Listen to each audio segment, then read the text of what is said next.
What is up, everyone, and welcome back to the Year of Sinnoh. That is officially the series name now, as you guys seem to really enjoy the last video where I showcased some amazing new ideas for starter evolutions in Pokemon Legends Arceus. And today we're keeping that hype going by taking a look at an entirely new type of regional variant fans have come up with, known as Ancestral Forms. So again, I want to give a huge shout out to all the artists featured in this video. You can find all the links to their stuff in the description. And if you guys have been enjoying these Sinnoh remake speculation videos, make sure to leave a like down below and stay tuned for more. And we finally hit 1.26 mil, so slowly but surely the channel's getting back up there. Thank you guys again for all the support, and shout out to all the artists. Now let's dive into it.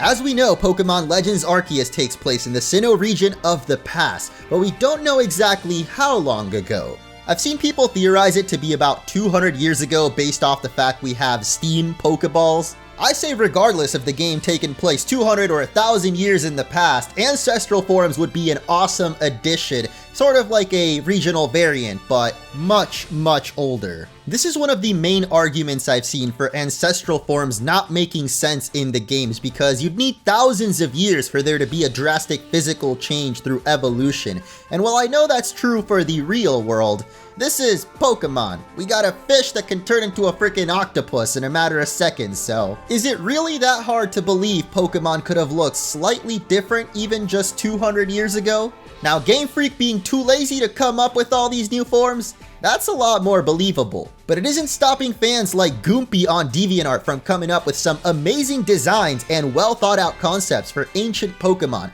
that could have existed in Sinnoh's past. So we're gonna start off with Dodori, which is the ancient Porygon. Plump, flightless, and slow, hunted to extinction roughly 300 years ago, much like the dodo bird of real life, and it is still a normal type. But this is really interesting because Porygon is one of the man-made Pokemon that apparently only exist in computers. So this kind of adds to its lore, kind of showing that it was based off the dodo bird, now extinct. And it may have served as an inspiration for the original developers of Porygon, yeah. It almost looks more like Porygon 2 to me, with the smooth, rounded, plump edges, or instead of edges like the actual Porygon. We've seen in the Legends Arceus trailer the infamous blue Rhyhorn, and this has led a lot of people to speculate that maybe some Pokemon look a little different in Sinnoh back in the day, although it could just be some kind of new feature that we haven't seen announced yet, like mini boss Pokemon, or there's definitely something going on with Rhyhorn that's not just lighting making it blue. So I would be pleasantly surprised to see other Pokemon have these ancient forms like Dodori here. Like, imagine this dude running around Sinnoh, I would freak out.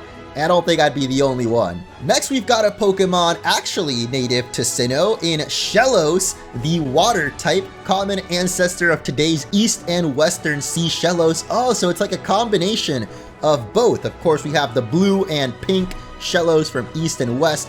Put them both together and you got purple, but also pink lips and edges and the blue underside there. This actually looks really cool.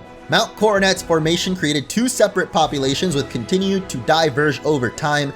Classic example of allopatric speciation.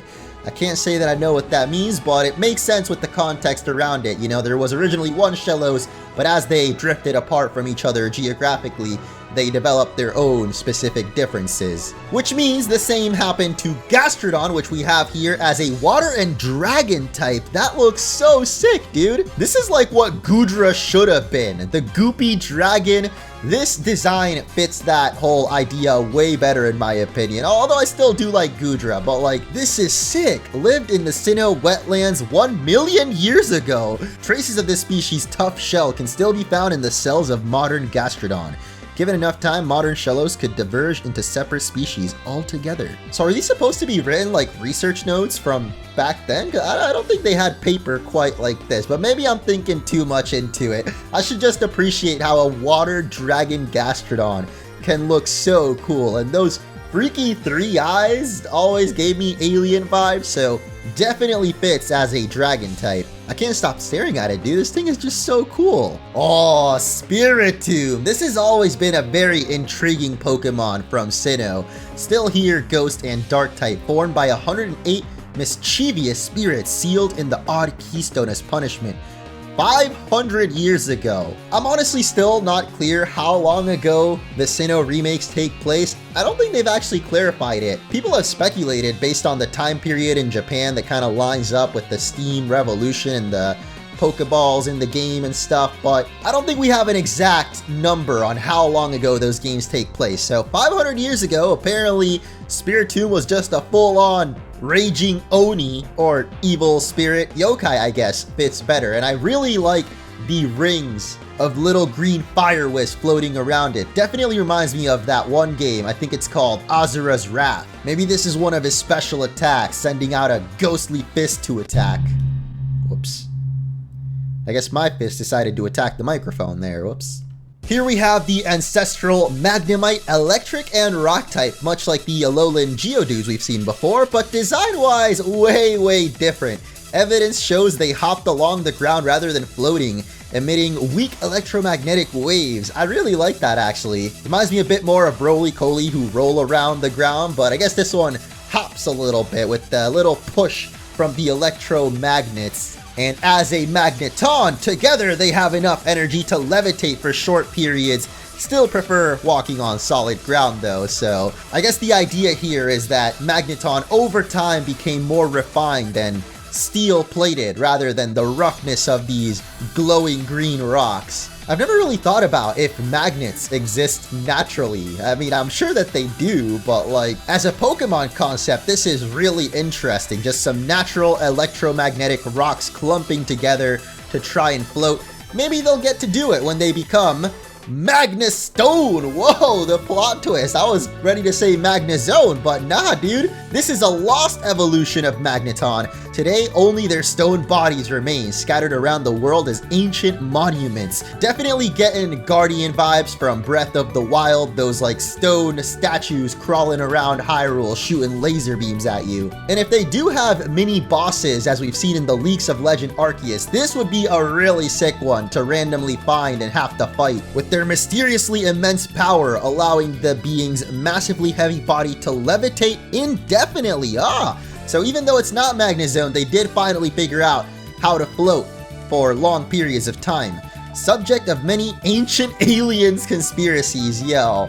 Low-key, I used to love that show. Not that I believed it necessarily, but it's just interesting. And so is Magnus Stone. Now I really want this thing to exist in the game because it looks so dope. Not sure if I can say the same about the Ancestral Unknown. That's like a little too creepy for me. Carvings in newly unearthed chambers of Solaceon ruins depict the strange figure.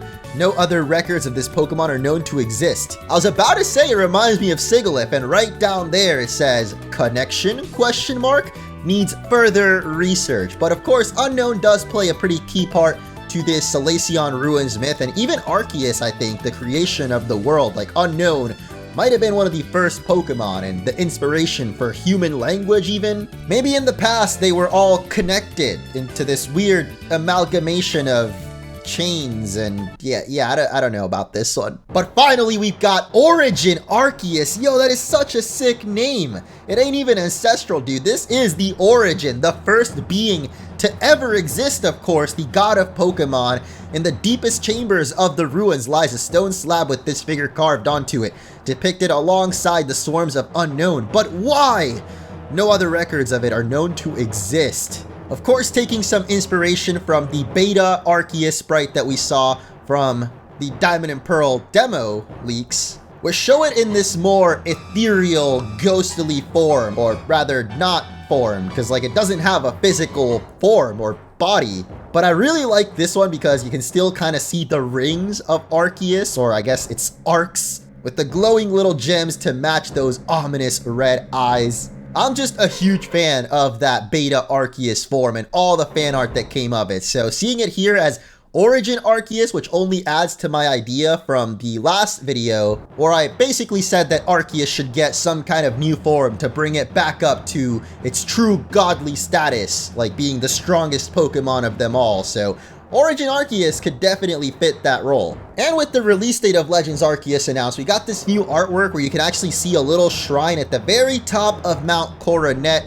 Not quite the Solaceon ruins, but could this be Origin Arceus or just Arceus' home? I guess we'll have to wait and find out, but for sure there's something special going on there, and I'm guessing that's going to be one of our goals in the game, is to climb up Mount Coronet and discover the secrets of the legend that the game is named after. I love regional variants, and you know, Legends Arceus might have some of those as well, with the Yamask here fusing with Delmi seemingly. I'm not sure if anchors would have existed way back in the day. I guess they did have ships, so anchors must have existed. Either way, little Yamask is looking sad to have to carry around such a heavy burden, so hopefully it's better when it becomes a Anchoricus, which might just be the most terrifying thing you can find lurking under the sea. Like, that's always been a big fear of mine, is what's down deep in the ocean. If I found an Anchoricus down there, bro, I just let myself drown. Like, I ain't even trying to fight that thing.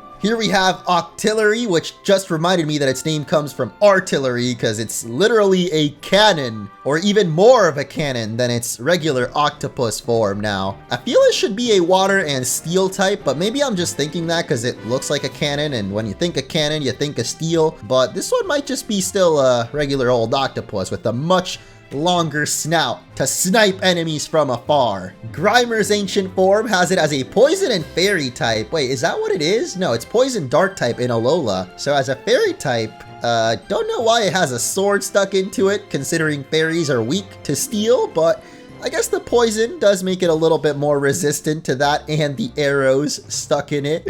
Why is he so happy though? Like, how you gonna get shot by 2 arrows and a sword and then still be all smiles, bro? That's more like it, Muck. I like how his teeth are made of swords, and oh wait, those are literally the swords. I was gonna say, why does he got popsicles on his head? But no, he's been stabbed all the way through and now holding a shield too. A little bit counterintuitive since steel beats fairy, but again, with the poison typing, I guess it counteracts it, which is pretty cool. Steel is immune to poison, not the other way around though. And that's all we got for today. What other ancient Pokemon would you like to see in Legends Arceus? Or perhaps evolutions for other Pokemon? Like, I would personally love a Magmortar and Electivire form, because those Pokemon are super badass already, but I feel they're not really powerful enough to hold their own against some of the other Titans that got evolutions originally in Sinnoh, like Mamoswine, Magnezone. So those two are going to be my picks for ones that need to get ancient variants. Maybe Tangrowth too could get another evolution where it becomes just a whole jungle. Thank you guys so much for watching. Make sure to leave a like if you enjoyed, and stay tuned for more Diamond Pearl, not Platinum, but Legends Arceus speculation videos in the future, and I will see you then.